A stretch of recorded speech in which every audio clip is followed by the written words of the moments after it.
Today, I want to review this Capri Tools double flaring tool. There are several different versions of this tool. Some work on 1/4 lines. This is 3/16 or 4.75 millimeter line that this one works on. Those are the same size line. Some only do a single style flare. This can do both DIN or ISO bubble flares, or it can do SAE double or inverted flares. When you buy the tool, this is the whole kit that it comes with. This is just a stopper here. These are the two dies. So this is the die you'll use for the bubble flares, and then this is what you'll use for the inverted or double flares. This is just punch grease. So your little punch or die, as I called it, you'll want to dip this in the grease when you thread it on to make the flare, and that just makes your tools last longer. Other than this here, all you'll need is a 17 millimeter socket for these, and you'll also need a 10 millimeter socket just for these bolts here. So now I want to demonstrate to you guys how this tool is used. So I got a little piece of line here. This is a nickel copper alloy. It's 90% copper and 10% nickel. This is really nice line because it doesn't rust and it's easy to bend. They make little tools like this to bend the line if you need to, but you could almost bend this by hand. So if you guys aren't familiar, if you have a brake line, fitting that goes on, so this is what a bubble flare here looks like. You put your fitting over there. This goes into your union or the end of your soft brake lines or something like that. And then when you have to disconnect your brake lines, in theory, you'll just unthread this part. Well, what happens sometimes, and what happened to me, was this part was able to break loose from my soft brake lines because I was installing stainless steel braided lines. But this part in here seized up. So the hollow nut part that should spin freely from the tubing seized up. So as I undid the nut, the line was also being kinked. So I broke off the hard line on my car's brake line.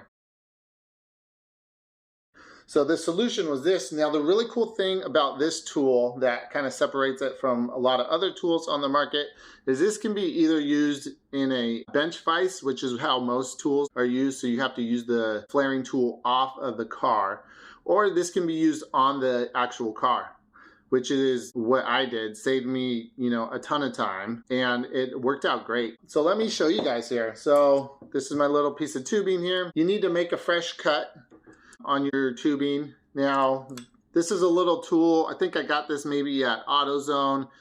They sell similar things at a bunch of different stores. Here's another one that Lowe's sells.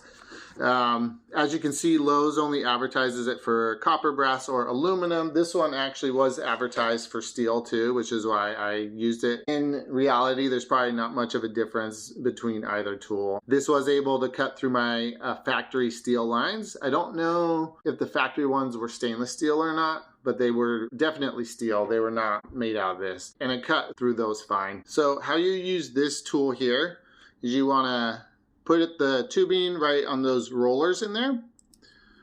So you're just going to do that, and then you're going to tighten it down a little bit. And at first, you just kind of get it snug. You don't have to crank down too much. There we go, it's snug. And then you're just going to slowly tighten it down where it starts to cut into it just a little bit, not too much. And then you're going to kind of rotate it, and that might actually be a little too hard. There we go, take a little tension off, and you're going to rotate it around the tubing, and this will keep it a nice straight cut. And then as you go, you're going to continue to slowly tighten it.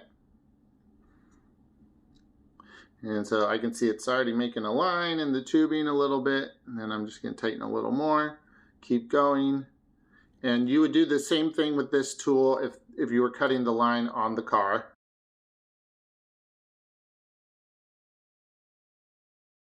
You might be able to see in there, see that line forming? It's just slowly cutting a perfect little circular cut into the tubing. And again, this tubing is pretty easy to cut. It's pretty easy to bend. It's really nice tubing. I'm a big fan of it. The fact they say it never rusts, great, right? Just keep going. There you go. So it cut through tubing that was that thick.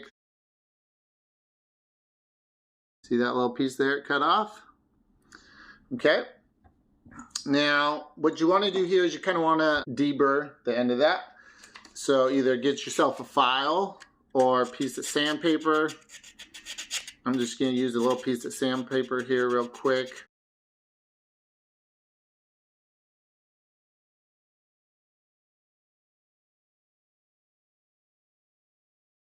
So there you go, you got a nice clean cut. So now what you want to do, gotta take your 10mm socket and you're gonna loosen up these 3 bolts just a little bit. You don't need to loosen them much.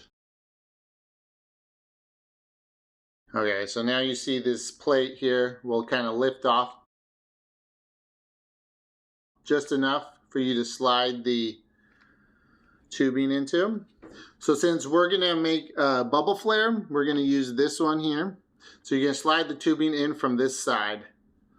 Okay? Oh, actually, what you wanna do first, you wanna thread in your stopper into this side here. You're gonna thread it all the way down. Just get it snug there, okay? If you want, you can take your wrench just to make sure it's all the way seated there. And if you can see in there, that stopper is lined up with that mark there. And that's where you want your tubing to end at. So that stopper just makes it where your tubing doesn't slide anymore. So you slide it in through this end, right there. Don't forget to slide on your nut first, or your fitting first, right? Because if you do that, make the flare, then your fitting won't fit on, obviously, after that. So slide on your fitting. I'm not going to do that this time. So as you can see, make sure this is again all the way down. That's up against it. Kind of keep a little pressure there as you start to tighten these.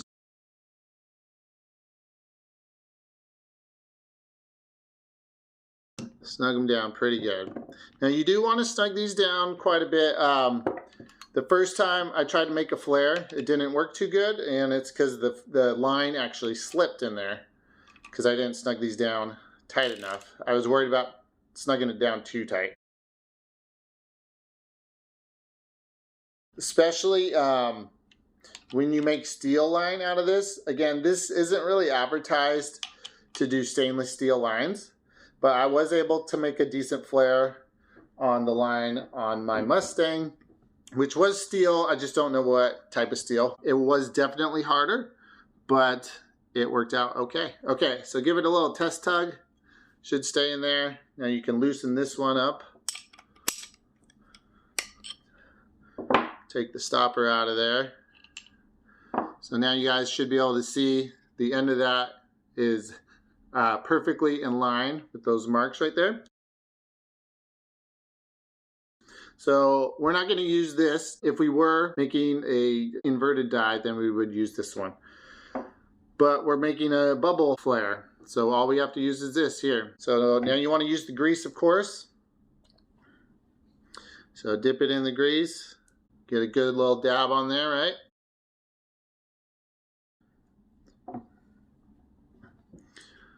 And just thread her in there.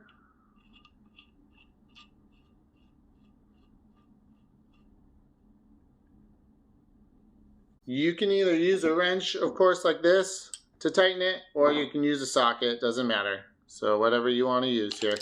But you're just going to tighten this down all the way. There we go. It's pretty much there, I think. It's pretty much bottomed out. All right, now you're just going to loosen it up. We're going to see what happened.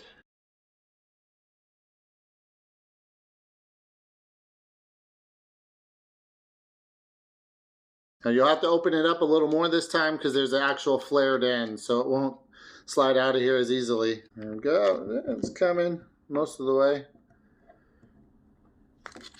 There we go. All right, let's take a look. Let me wipe off the grease that's on there. There you go, guys. I think that's a decent looking flare. So if you're not familiar, this style flare basically has a flat bottom to it. So like kind of like a 90 degree here on the bottom. And then kind of like a mushroom head shape from the side profile. But that's it. That's your bubble flare. This is what I used to fix my car. There were no leaks at all. There was just a tiny amount of seepage from one of the unions. And all I needed to do is just snug down the fitting tighter, and then it stopped seeping. And even after I bedded in my brakes, you know, I was on the brakes really hard to the point where I could start smelling them, which is obviously harder than most people are going to ever use their brakes. It was great. You know, it held up fine. There were no leaks after that. I actually autocrossed my car, so I'm quite hard on the brakes. And so this is something that I took seriously, and I wanted to make sure that I got a good quality fix. But there you go, guys. I'm not going to show you the inverted style flare today, but just so you guys get a sense for how to actually use the tool. Again, all you would do, so if you wanted to use the inverted one, all you do is you'd unscrew this side, screw it into this side that we just used, and then you would use this SAE one, 3/16 for the inverted punch. And again, you would start with the OP1 arrow down. So you do that side first, and then you'd flip it around, and you'd see that little cone shape. Because basically what an inverted flare is it kind of flares out like a funnel at first, and then it folds in on itself at a 45-degree angle. And that's actually one of the more common style flares out there. But for my car, I needed a bubble flare. One note, guys, and this has nothing to do with the tool itself, but when you are doing fittings, my car had 2 different sized fittings, even though it used bubble style flares in both the front and rear brakes. The fittings thread pitches were not the same in the front and the rear. So it used metric in one and then SAE style in the other. So keep an eye on your fittings and make sure, so like this fitting I believe is for a inverted style flare. The fittings for bubble flare are going to be a little thicker and flat here. So you have a nice flat surface that mates up against that there. But anyway, guys, that's a basic overview of how to use this tool, how to make a decent flare. I think it's not a bad tool, especially with the convenience of being able to do a repair on your vehicle. I'll show you guys here what I did on my Mustang really quick. Here's where I made the repair on my Mustang. This is where the soft line comes in at.